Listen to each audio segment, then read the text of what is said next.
নীলফামারীর অন্যতম প্রধান শিক্ষা প্রতিষ্ঠান সরকারি টেকনিক্যাল স্কুল অ্যান্ড কলেজ। শিক্ষার পরিবেশ যেখানে মুখ্য হওয়ার কথা, সেখানে এখন আলোচনার তুঙ্গে ইলেকট্রিক্যাল ওয়ার্কশপ স্টোর থেকে বিপুল পরিমাণ মালামাল চুরির ঘটনা। চুরি হয়েছিল ওই পিছনেরটা কি মাল আমি নিলাম আর ওখান থেকে কি নেয় এখানে একটা মাল তো অনেক লক্ষ লক্ষ টাকার মাল কত টাকা মাল হারাবে বলতেছেন মানে ওনার কাছে তথ্য বসে আছে যে আমি মনে করি যে আমি থেকে কতগুলো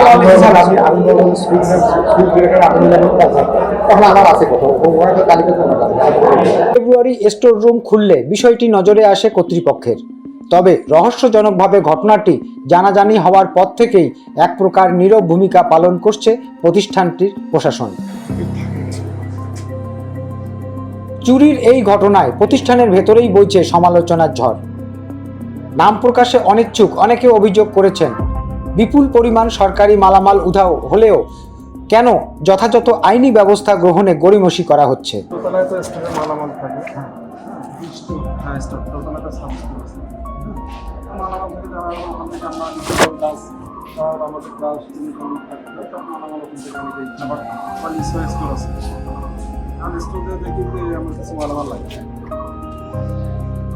কতদিন ওটা হচ্ছে ওই 23 তারিখ না 23 তারিখে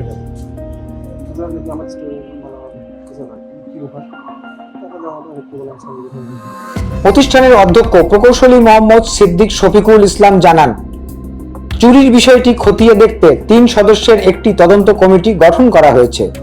এরই মধ্যে কিছু মালামাল উদ্ধার করা হয়েছে বলেও দাবি করেন তিনি।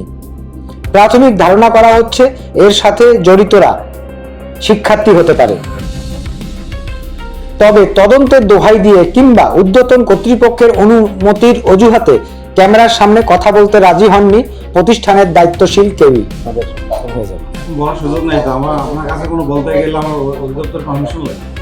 পারমিশন লাগবে কেন? এটা তো এখানকার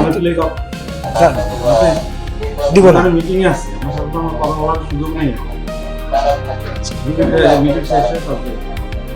চুরির বিষয়ে জেলা শিক্ষা অফিসার মোহাম্মদ হাফিজুর রহমান জানান, সরকারি কোনো প্রতিষ্ঠানে চুরি হলে সাথে সাথে আইনগত ব্যবস্থা নেওয়া দরকার। যেহেতু চুরি সরকারি কোনো সম্পদ চুরি হলে সাথে সাথে আপনার আইনগত ব্যবস্থা নেওয়া দরকার। চুরির শিকার হওয়া মালামালের চেয়েও এখন বড় রহস্য হয়ে দাঁড়িয়েছে কোনো অভিযোগ বা মামলা না করা। কলেজের অধ্যক্ষ কোনো প্রশাসনিক ব্যবস্থা না নিয়ে বা কোনো মামলা না করে তিনি কাউকে বাঁচাতে শাক দিয়ে মাছ ঢাকার চেষ্টা করছেন বলে অভিযোগ করেছে স্থানীয় ও সাধারণ ছাত্ররা। আজ 25 ফেব্রুয়ারি পর্যন্ত কর্তৃপক্ষের ভূমিকা রহস্যজনক মনে হচ্ছে। সুভাষ বিশ্বাস, নীলফামারী। সত্যের সন্ধানে আমরা থাকব সব সময়। Crime scanner.